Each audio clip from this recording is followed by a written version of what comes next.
Lights, camera, podcast. This is the Silver Screen Sessions podcast with your host, Pete. Your fortnightly dose of movie talk, reviews, and all things film. From blockbusters to hidden gems, Pete will be breaking down what's worth watching, what's overrated, and everything in between. So grab your popcorn, take your seats, and let's roll the reel.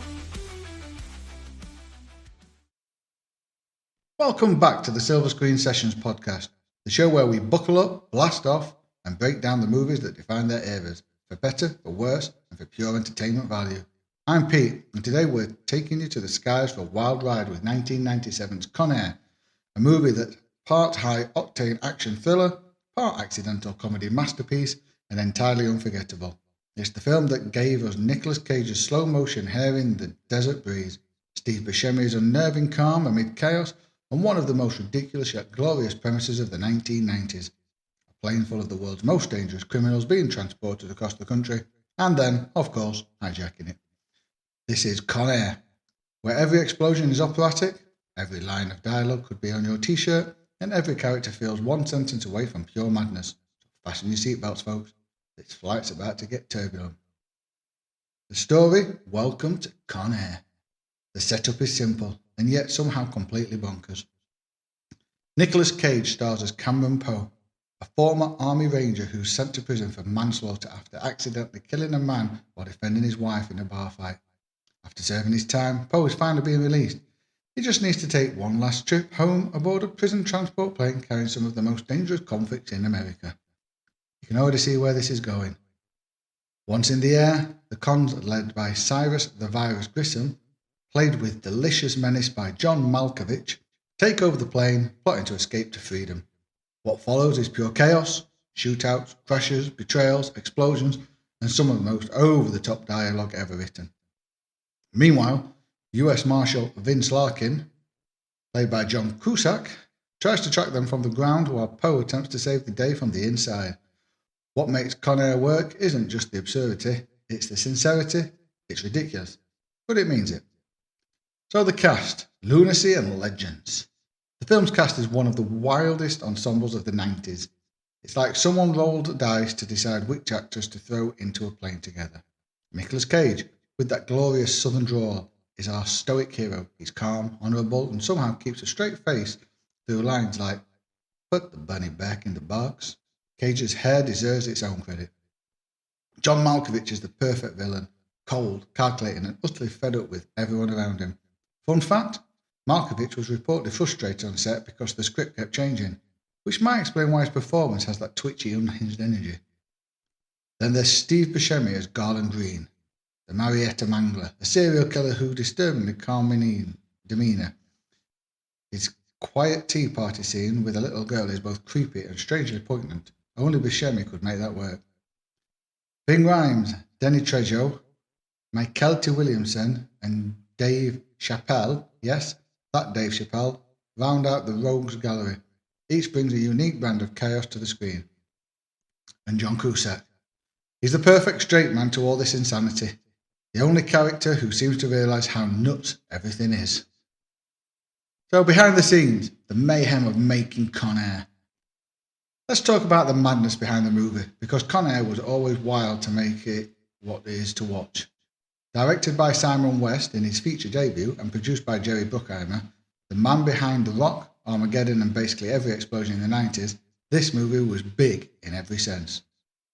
Filming took place mostly in the Nevada desert and involved real planes, practical stunts, and an absurd amount of pyrotechnics. The production even bought and crashed an actual retired C-123 military plane for the final Las Vegas sequence. Fun trivia? The film's title originally came from a real nickname for the US Marshals Prisoner Transport System, officially called the Justice, Prisoner and Alien Transportation System, or JPATS. The cast trained with real convicts for authenticity and with the guards, and Nicolas Cage actually did much of his own stunt work, including running through actual explosions during the Vegas crash. And here's the kicker, Con Air was nominated for 2 Oscars, Best Sound and Best Original Song for How Do I Live by Trisha Yearwood. Yes, you heard that right. Con Air is an Oscar-nominated movie. So the tone, style, and that 90s energy. This movie is pure 90s action excess, and it knows it.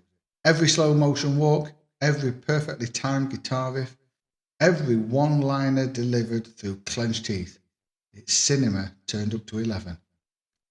The cinematography by David Tattersall gives it that golden, sun-drenched desert look, halfway between Mad Max and a Marlboro ad. Mark Mancini's pounding score gives the movie emotional weight, even when everything else is bonkers. It's patriotic, epic, and borderline melodramatic.